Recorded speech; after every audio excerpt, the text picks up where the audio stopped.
Hello student, welcome to auto exams. मैं हूं सोनम और आज इस वीडियो में हम कंप्लीट करने वाले हैं एसएससी और दिल्ली पुलिस के लिए। आज के सेशन में हम जीके जीएस के इंपॉर्टेंट क्वेश्चन कवर करने वाले हैं। तो जितने भी स्टूडेंट एसएससी या फिर दिल्ली पुलिस की प्रिपरेशन कर रहे हैं, आप सभी लोग वीडियो के लास्ट तक बने रहिएगा। लास्ट में अगर आपको वीडियो अच्छी लगती है, हेल्पफुल लगती है और अपने मैम की मेहनत अच्छी लगती है तो प्लीज़ वीडियो को लाइक और चैनल सब्सक्राइब जो करिएगा। चलिए चलते हैं पहले क्वेश्चन तरफ। पहला क्वेश्चन यहाँ पे दिया गया है, आनंद मठ उपन्यास के लेखक कौन है? तो आनंद मठ जो उपन्यास है उसके लेखक हो जाते हैं Bankim Chandra Chattopadhyay. Option D the right answer. Bankim Chandra Chattopadhyay जो आपका राष्ट्रगीत है वंदे मातरम, उसके भी रचनाकार हैं, यह भी आप जानिएगा। ठीक है, वंदे मातरम की रचना भी जो है वह आपके यही इन्होंने ही की है। यहाँ याद रखना है कि आनंद मठ, देवी चौधरानी, दुर्गेश नंदिनी, इन सभी के लेखक कौन है? बंकिम चंद्र चट्टोपाध्याय। यहाँ पे अगर आपसे पूछा जाए कि दीनबंधु की रचना का क्या नाम है, तो दीनबंधु की रचना का नाम हो जाता है नील दर्पण। ठीक है, नील दर्पण आपके दीनबंधु मित्र के द्वारा लिखी गई यह रचना हो जाती है। तो याद रखिएगा, ये सभी क्वेश्चन आपसे एग्जाम में पूछे जाते हैं, इंपॉर्टेंट पुस्तक हैं, तो यह आपने याद रखना है। नेक्स्ट देखेंगे अगले क्वेश्चन तरफ। अगला क्वेश्चन बोला गया है, भारतीय विज्ञान संस्थान कहाँ पर स्थित है? तो जो भारतीय विज्ञान संस्थान है यह आपके बेंगलुरु में स्थित है। Option be the right answer. Bengaluru को सिलिकॉन सिटी भी कहा जाता है, इसे अंतरिक्ष का शहर भी कहा जाता है। याद रखना है, अगर आपसे पूछा जाए कि कानपुर में कौन सा शोध संस्थान स्थित है, तो यहाँ पे भारतीय दलहन अनुसंधान संस्थान कानपुर में स्थित है। केंद्रीय चमड़ा अनुसंधान संस्थान आपके चेन्नई में स्थित है। ठीक है, तो यह सभी आपको याद रखने हैं, शोध संस्थान भी आपके एग्जाम में पूछे जाते हैं। नेक्स्ट देखेंगे अगला क्वेश्चन दिया गया है, सालार जंग म्यूजियम कहाँ पर स्थित है? यह सालार जंग म्यूजियम जो है यह आपके कहाँ पे? हैदराबाद में स्थित है। ठीक है, यह आपके तेलंगाना की राजधानी हैदराबाद में स्थित है सालार जंग म्यूजियम। और आपको बता दें कि जो यह सालार जंग म्यूजियम है यह आपके 1951 में इसकी स्थापना की गई थी। और याद रखना है, हैदराबाद में और भी जैसे ऐतिहासिक इमारत हो जाते हैं, जैसे कि चार मीनार, बिरला मस्जिद और साथ ही आपके बिरला मंदिर है और हुसैन सागर झील, गोलकुंडा का किला, यह सभी आपके हैदराबाद में ही स्थित है। नेक्स्ट देखेंगे हम अगले क्वेश्चन तरफ। अगला क्वेश्चन आपका दिया गया है, मेकिंग इंडिया ऑसम पुस्तक के लेखक कौन है? यह मेकिंग इंडिया ऑसम पुस्तक के लेखक कौन है, यह आपने याद रखना। तो राइट आंसर हो जाएगा Chetan Bhagat. Option D the right answer. Chetan Bhagat की और भी इंपॉर्टेंट पुस्तक हम यहाँ पे दिए हैं, जैसे कि रिवॉल्यूशन 2020, 5 पॉइंट्स सम 1 और यहाँ पे 4 डेज और साथ ही यहाँ पे 3 mistakes of my life, 1 Indian girl, यह सभी आपके चेतन भगत की रचना हो जाती है। अगर आपसे पूछा जाए कि अरुंधति रॉय की पुस्तक क्या हो जाता है, तो अरुंधति रॉय की पुस्तक है the God of small things और एक और पुस्तक हो जाती है द एंड ऑफ इमेजिनेशन। ठीक है, नेक्स्ट देखेंगे अगले क्वेश्चन तरफ। अगला क्वेश्चन दिया गया है, निम्नलिखित में से कौन सा टूर्नामेंट हॉकी से संबंधित है? तो राइट आंसर हो जाएगा, हॉकी से आपसे पूछा जा रहा है तो यहाँ पर राइट आंसर हो जाएगा रंगास्वामी कप। रंगास्वामी कप यह आपका हॉकी मैच में दिया जाता है, हॉकी से खेल से संबंधित है। ईरानी तो आपके क्रिकेट खेल में दिया जाता है, ईरानी कप। डेविस कप टेनिस में दिया जाता है और यह जो सुब्रोतो कप है यह आपके फुटबॉल में दिया जाता है। ठीक है, यह आप याद रखेंगे, यह आपके जो भी टूर्नामेंट में आपके कप दिए जाते हैं या पूछे जाते हैं एग्जाम में। नेक्स्ट देखेंगे अगले क्वेश्चन तरफ। अगला क्वेश्चन आपका दिया गया है, इंटरनेशनल कोर्ट ऑफ जस्टिस का हेडक्वार्टर कहाँ है?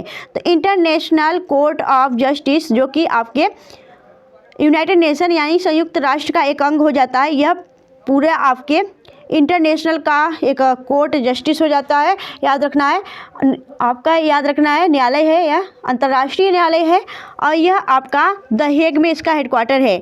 नीदरलैंड की राजधानी, नीदरलैंड का एक शहर है हेग, वहाँ पे इसकी हेडक्वार्टर स्थित है। और याद रखना है कि जो यह आपके इंटरनेशनल कोर्ट ऑफ जस्टिस में चुने गए जो आपके न्यायाधीश होते हैं, मुख्य न्यायाधीश, वह 15 होते हैं और उनका जो कार्यकाल होता है, टेन्योर, वह 9 साल का होता है, यह आप याद रखेंगे। ठीक है, 9 साल के लिए यहाँ के मुख्य न्यायाधीश चुने जाते हैं। नेक्स्ट देखेंगे अगले क्वेश्चन तरफ। अगला क्वेश्चन यहाँ पे दिया गया है, निम्नलिखित में से कौन नोबेल पुरस्कार विजेता नहीं है? तो यहाँ पर राइट आंसर हो जाएगा आपके महात्मा गांधी। महात्मा गांधी को कोई भी नोबेल पुरस्कार से सम्मानित नहीं किया गया है, बाकी सभी आपके नोबेल पुरस्कार विजेता हैं। याद रखिएगा, नोबेल पुरस्कार की बात करें तो यह नोबेल पुरस्कार की स्थापना जो है संस्थापक व अल्फ्रेड नोबेल को माना जाता है। उन्होंने आपके यह नोबेल पुरस्कार की स्थापना की थी और प्रथम बार 1901 में दिया गया था, यानी आपके 1901 में। प्रथम महिला पाने वाली मैडम क्यूरी थी और प्रथम भारतीय नागरिक रविन्द्रनाथ टैगोर को मिला था, याद रखना है आप सभी को। 1911 में रविन्द्रनाथ टैगोर पाए थे आपके नोबेल पुरस्कार। नेक्स्ट देखेंगे अगले क्वेश्चन तरफ। अगला क्वेश्चन आपका है डेनमार्क की संसद का क्या नाम है? तो डेनमार्क की संसद का नाम हो जाता है Folketing. Option C is the right answer. Denmark की राजधानी कोपेनहेगन हो जाती है और यहाँ की मुद्रा डेनिश क्रोन हो जाती है, याद रखना है आप सभी को। नेक्स्ट देखेंगे अगले क्वेश्चन तरफ। अगला क्वेश्चन दिया गया है केंद्रीय धान अनुसंधान संस्थान इनमें से किस शहर में स्थित है? तो जो केंद्रीय धान अनुसंधान संस्थान है यह उड़ीसा की शहर कटक में स्थित है, तो option D the right answer. ठीक है, अगर आपसे पूछा जाए भारतीय, यहाँ पे केंद्रीय पूछा है, तो अगर आपसे पूछा जाए भारतीय धान अनुसंधान संस्थान कहाँ स्थित है तो वह बिहार में स्थित है। नेक्स्ट देखेंगे अगले क्वेश्चन तरफ। अगला क्वेश्चन है यहाँ पे एशियाटिक सोसाइटी ऑफ बंगाल की स्थापना किसने की थी? तो एशियाटिक सोसाइटी ऑफ बंगाल की स्थापना विलियम जोन्स ने की थी, option D the right answer. और विलियम जोन्स ने इसकी स्थापना कब की थी? तो याद रखना है आप सभी को 1784 में इसकी स्थापना की गई थी, एशियाटिक सोसाइटी ऑफ बंगाल की, याद रखना है। अगर आपसे पूछा जाए कि रॉबर्ट क्लाइव कौन थे? तो रॉबर्ट क्लाइव यह बंगाल का गवर्नर जनरल था, याद रखना है। इन्होंने ही बंगाल में ब्रिटिश ईस्ट इंडिया कंपनी की नींव रखी थी और 1757 की जो आपकी लड़ाई थी 1757 की सिराजुद्दौला और रॉबर्ट क्लाइव के बीच हुई थी और रॉबर्ट क्लाइव इसमें जीत हासिल की थी। नेक्स्ट देखेंगे अगले क्वेश्चन तरफ। नेक्स्ट क्वेश्चन आपसे पूछा गया है महात्मा गांधी ने अपना पहला जन भाषण यानी पब्लिक स्पीच कहाँ दिया था? तो याद रखना है वाराणसी में। 1916 में जब BHU की स्थापना की गई थी तो उस समय महात्मा गांधी ने अपना पहला जन भाषण दिया था, यह आपने याद रखना है। नेक्स्ट देखेंगे अगले क्वेश्चन तरफ। अगला क्वेश्चन आपका दिया गया है 19 जुलाई 1969 में कितने बैंकों का राष्ट्रीयकरण हुआ था? तो याद रखना है आप सभी को 14 बैंकों का राष्ट्रीयकरण हुआ था। जितने भी निजी बैंक थे उन सभी का राष्ट्रीयकरण कर दिया गया था 1969 में। उस समय PM कौन था आपसे पूछा जाएगा, तो आप बताइएगा उस समय प्रधानमंत्री कौन थी? तत्कालीन प्रधानमंत्री इंदिरा गांधी के समय पे यह आपका 14 बैंकों का राष्ट्रीयकरण हुआ था। और अगर आपसे पूछा जाए कि कौन से योजना में, तो याद रखना है चौथी पंचवर्षीय योजना में। चौथी पंचवर्षीय योजना जो कि आपकी 1969 से लेकर 1971 तक थी, उस समय यह आपका राष्ट्रीयकरण हुआ था, याद रखना है। नेक्स्ट देखेंगे अगले क्वेश्चन तरफ। अगला क्वेश्चन आपका है चित्तौड़गढ़ किस वंश की राजधानी थी? तो चित्तौड़गढ़ सिसोदिया वंश की राजधानी थी और चित्तौड़गढ़ का जो किला है वह सिसोदिया के द्वारा ही बनवाया गया था, सिसोदिया वंश के द्वारा। चित्तौड़गढ़ का किला यह आपके यूनेस्को के विरासत स्थल में भी जोड़ा गया है। नेक्स्ट देखेंगे अगले क्वेश्चन तरफ। अगला क्वेश्चन आपका दिया गया है रेडियोधर्मिता की खोज किसने की थी? तो हेनरी बैक्यूल ने। Henry Becquerel option A the right answer. इन्होंने रेडियोधर्मिता की खोज की थी। नेक्स्ट देखेंगे अगले क्वेश्चन तरफ। अगला क्वेश्चन है भारतीय मैकियावेली किसे कहा जाता है? तो भारतीय मैकियावेली जो है वह कौटिल्य को कहा जाता है, option A the right answer है। इन्हें अर्थशास्त्र का जनक कहा जाता है। कौटिल्य जिनका अन्य नाम विष्णुगुप्त और आपका चाणक्य है। ठीक है, नेक्स्ट देखेंगे अगले क्वेश्चन तरफ। अगला क्वेश्चन आपका दिया गया है 1956 में राज्यों का पुनर्गठन करने से कितने राज्यों और कितने संघ राज्य क्षेत्र बने? तब जब आपका 1956 में राज्य पुनर्गठन हुआ था उस समय आपके 14 राज्य और 6 केंद्र शासित बनाए गए थे, तो यह आपने याद रखना है। तो राइट आंसर हो जाएगा आपका 14 राज्य और 6 UT यानी संघ राज्य क्षेत्र। ठीक है, यह option C the right answer. Next देखेंगे अगले क्वेश्चन तरफ। अगला क्वेश्चन है किस हड़प्पा कालीन स्थल से पुजारी की प्रशस्त्र यहाँ पे प्रस्तर मूर्ति प्राप्त हुई थी? यानी प्रस्तर से मतलब जानते हैं आप, पत्थरों की, पुजारी की पत्थरों की मूर्ति प्राप्त हुई थी किस हड़प्पा कालीन स्थल से? तो यहाँ पे आपका राइट आंसर हो जाएगा Mohenjodaro. Mohenjodaro option be the right answer. Mohenjodaro का अर्थ होता है मृतकों का टीला। नेक्स्ट देखेंगे अगले क्वेश्चन तरफ। अगला क्वेश्चन आपका है चौथी बौद्ध सभा का आयोजन किसने किया था? तो चौथी बौद्ध सभा आप सभी जानते हैं बौद्ध सभा कितनी आयोजन किए गए थे? 4 बौद्ध सभा आयोजन किए गए थे ना, ये सभी आपके एग्जाम में पूछे जाते हैं। तो चौथी जो बौद्ध सभा का आयोजन हुआ था वह कनिष्क के शासनकाल में हुआ था, option A the right answer. याद रखना है आप सभी को उस समय अध्यक्ष कौन थे? तो अध्यक्ष थे वसुमित्र। और यह कहाँ पे आयोजन किया गया था चौथी बौद्ध सभा का, किस स्थान पे, तो कश्मीर के कुंडल वन में इसका आयोजन किया गया था। ठीक है, नेक्स्ट देखेंगे अगले क्वेश्चन तरफ। अगला क्वेश्चन आपसे पूछा गया है, संविधान के किस संशोधन द्वारा मतदान की आयु 21 वर्ष से घटाकर 18 वर्ष की गई है?